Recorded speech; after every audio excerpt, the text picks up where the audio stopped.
Time for another wild tale from my life. I tricked my wife into believing I jetted off for a work trip, only to spot her on our baby monitor doing something I never expected. Picture this. I'm away, or so she thinks, and I decide to check in on things back home through that little app on my phone. What I saw next flipped my whole world upside down. That tiny 5-inch phone screen? It shouldn't have had the power to rip my life apart. But trust me, it did. There, plain as day, was some random guy strolling through my house, casually walking right by my daughter's crib where she was fast asleep. The clock on the baby monitor app read 2:52 p.m., a random Friday afternoon, and the footage was sharp, 1080p crystal clear sharp.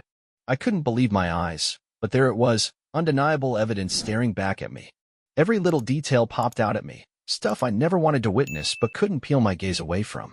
My hands trembled so hard I nearly let the phone slip through my fingers, but I clenched it tight and kept watching. I had to see it through. I needed the truth, no matter how much it hurt. Let me rewind a little to set the stage. Up until about 3 months ago, my life felt pretty ordinary, nothing too out of the ordinary. I work as a district manager for a fancy department store chain, keeping an eye on shops spread across 2 states. It's a solid gig, one that's let us afford a comfy 4-bedroom place in a neighborhood with great schools. My wife and I had been married 9 years, trying for ages to have a kid, and finally, we welcomed our little girl, Claire. She's 6 months old now. On the surface, everything looked picture perfect. But then came the first hint of trouble, back in February. Spring was just starting to peek through after a rough winter, and I'd finished my quarterly review meetings ahead of schedule. I rolled into our driveway at 3:26 p.m., a couple hours earlier than usual, feeling good about being home. Except the house was dead quiet, nobody there. That wasn't too weird, but when I rang up Claire's daycare to say hi, they told me she wasn't there. The director mentioned she'd been picked up at 1:18 p.m., which threw me off. So I dialed my wife, and after 4 rings, she picked up, sounding a little winded. "Oh, we're just at the park," she told me casually. She explained Claire had been cranky at daycare, so she grabbed her early for some fresh air. Fair enough, I thought. The park's only 5 minutes from our place. "Which one?" I asked, since we've got 3 nearby. There was this awkward pause, maybe 2 seconds too long, before she named one. Curious, I hopped in the car and drove over. No sign of them anywhere. They strolled in at 4:55 p.m., and I noticed Claire had on a different outfit than what she'd worn to daycare that morning. My wife shrugged it off, said there'd been a messy diaper situation. But when I peeked in the diaper bag later that night, the old clothes were nowhere to be found. That moment lit a spark in my head, waking me up to things I'd been brushing off without really thinking about it. Lately, she'd been heading to the gym at strange times, saying the 2:50 p.m. class was quieter. Then there was this mommy-ammy group she joined, random meetups with no pictures or play-date stories to share. New clothes started popping up in her closet, but I never saw shopping bags or receipts. Her phone? Always glued to her hand, always flipped face down on the table. One night in June, I woke up at 2:58 a.m. to hit the bathroom, and her side of the bed was empty. I wandered downstairs and found her in the kitchen, her face lit up by her phone screen as she tapped away at a text. She jumped when she saw me and locked the screen fast. "Just checking on Claire through the monitor," she claimed. Except we both knew the monitor was upstairs in the nursery, not down here. That excuse didn't add up. Then July rolled around, bringing my usual quarterly store visits. I told her I'd be gone 3 days in Ashford, checking out our newest location and training some managers. That's the story I fed her, anyway. Truth is, I never left town. I'd been plotting this for weeks, crafted a fake itinerary, had my assistant book flights and a hotel, then canceled it all quietly. I'd even snapped photos in Ashford from a real trip a while back, stashing them away just in case. It made my cover airtight. Instead, I crashed at my brother's place across town. He's the only one I let in on this, and he thought I'd lost my mind. "Just talk to her, man," he urged, "or get a private investigator." But no, I had to see it with my own eyes. I needed the truth straight from the source, no middleman. I had to witness this for myself.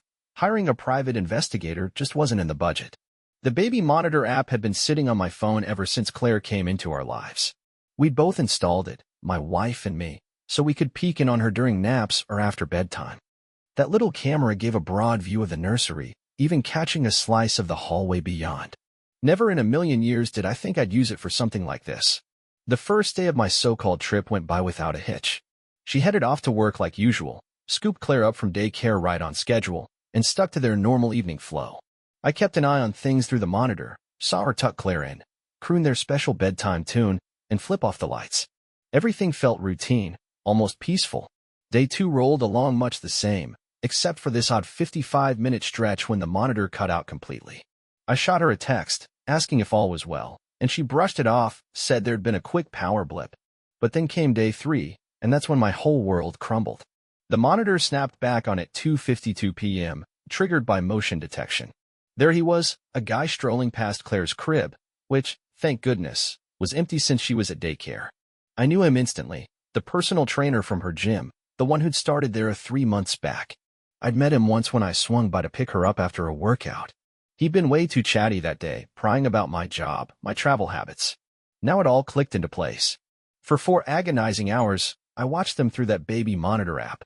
They drifted in and out of the camera's range, each fleeting glimpse stabbing me deeper. They moved through my house like they owned it, totally at ease with every corner and doorway. This wasn't their first visit, not by a long shot. At one point, I saw him saunter by in my bathrobe, the one she gifted me for Thanksgiving a while back. I started documenting it all, keeping my cool as I snapped screenshots, noted timestamps, and saved video snippets. My hands weren't shaking anymore. They moved with purpose, collecting proof while my brain roared in chaos. My brother kept popping in, handing me a glass of water, asking if I needed him to race over there and handle things. But I held off. I had to see the whole ugly picture. They even ordered takeout from Blackwood Grill, our go-to spot, and dug into it using our nice plates, the wedding gifts from her folks. I caught sight of them through the nursery door when they left it ajar, sitting at our kitchen table like it was no big deal. Every little thing I noticed piled on the hurt, another twist of the knife. They acted so relaxed in my home, like it was theirs to enjoy. At one point, they even locked lips right there in Claire's room, his hands roaming over her. Then, at 5:49 p.m., her phone buzzed, probably daycare wondering why she hadn't picked up Claire yet. Suddenly, they were in a frenzy, wiping down surfaces, hiding any sign they'd been there. He bolted out the door by 5:58 p.m. She rushed off at 6:12 p.m., probably to grab Claire. I gave it 15 minutes, then drove back to the house. The air hit me as I walked in, a mix of citrus cleaner and some cologne I didn't recognize. The sheets were already spinning in the washer. I dug through the outdoor trash and found Blackwood containers shoved deep down, out of sight. She'd covered her tracks well, but not well enough. I grabbed my phone and snapped pictures of it all, then threw some essentials into a bag. I swung by daycare, picked up Claire with a quick excuse about her mom feeling under the weather, and took her to my brother's place. After that, I parked myself in our dark living room and waited. She strolled in at 7:27 p.m., Claire's diaper bag slung over her shoulder. When she flicked on the lights and saw me sitting there, she let out a yelp, honest to goodness startled. Then the questions started flying. Why was I back so soon? Where was Claire? What was going on? I didn't say a word at first, just pulled out my phone and hit play on one of those video clips. Her face was a roller coaster, confusion, then shock, then dread, and finally this heavy, defeated look. She dropped onto our fancy leather couch, the one we'd agonized over for months before splurging, and sank into it. I asked her how long this had been going on. Her answer? Does it even matter? Oh, it mattered all right, and I told her so. She said it had been going on with him for 4 months, she told me, but something in my gut screamed it was longer than that. The talk we had after was oddly peaceful, almost like a doctor's visit, cold and to the point. I'd already reached out to a lawyer that morning, getting the divorce papers started. She held it together until I brought up Claire, and then the tears came pouring out like a busted pipe. She pleaded with me to try counseling, to think about our little girl, but all I could picture was that guy in Claire's nursery with her. The days after that zoomed by in a haze. I set up camp in my brother's spare room while my lawyer hammered out the divorce details. She stayed in the house for the time being, but we agreed Claire would stick with me until we sorted out custody officially. When her parents got wind of it all, they were crushed. They'd been down this road themselves. Her dad had stepped out on her mom years back. I kept clocking in at work through the mess. My bosses were cooler about it than I expected when I laid out what was happening. They hooked me up with a short-term gig at our main local store, so I wouldn't have to hit the road while the divorce played out. My assistant stepped in quietly, scrapping my travel plans and reshuffling my calendar without a fuss. That baby monitor footage? It made the divorce a slam dunk. Her lawyer told her fighting it would just stretch out the pain, so she didn't. We decided to put the house up for sale and divvy up the cash. Figuring out custody took more time, but we landed on a plan that kept Claire first.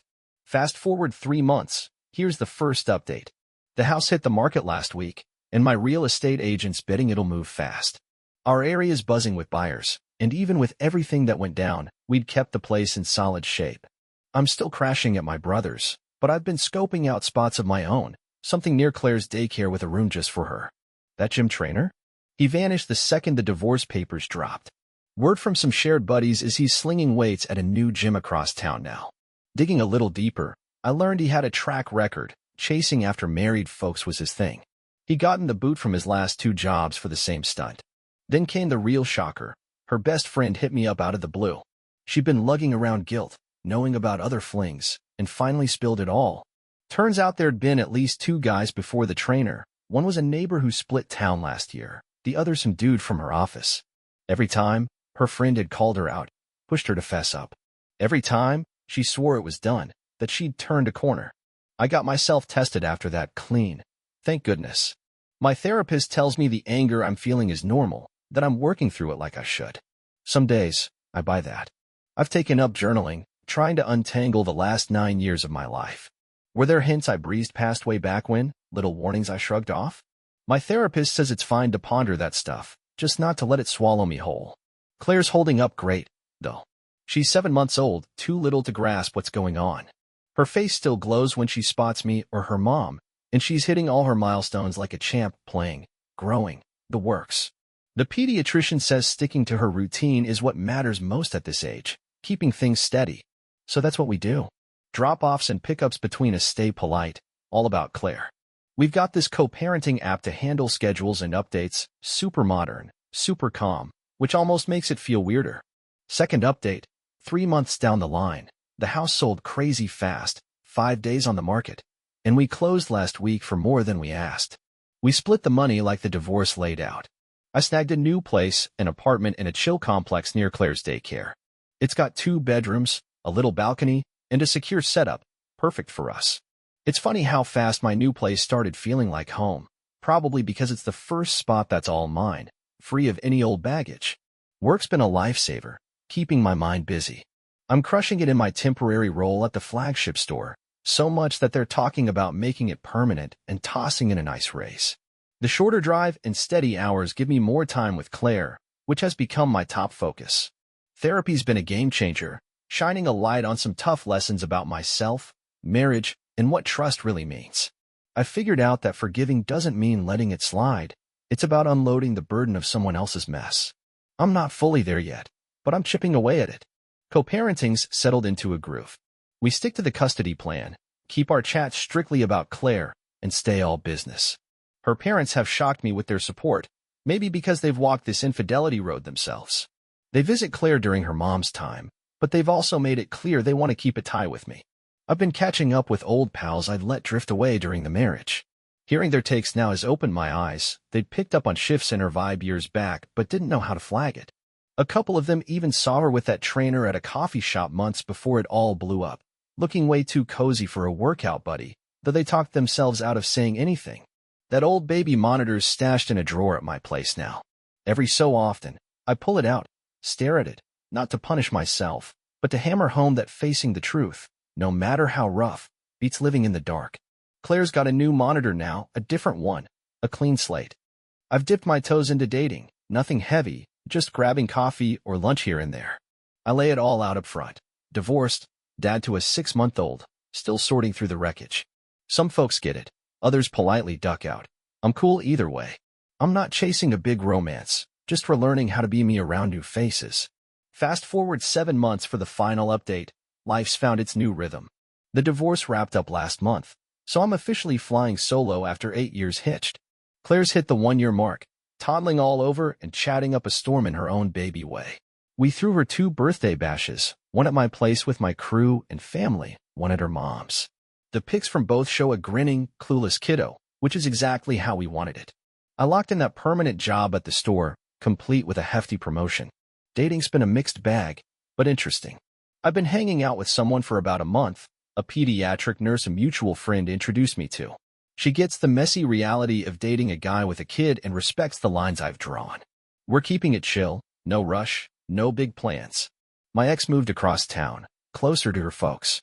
Far as I know, she's still single. That trainer? Long gone.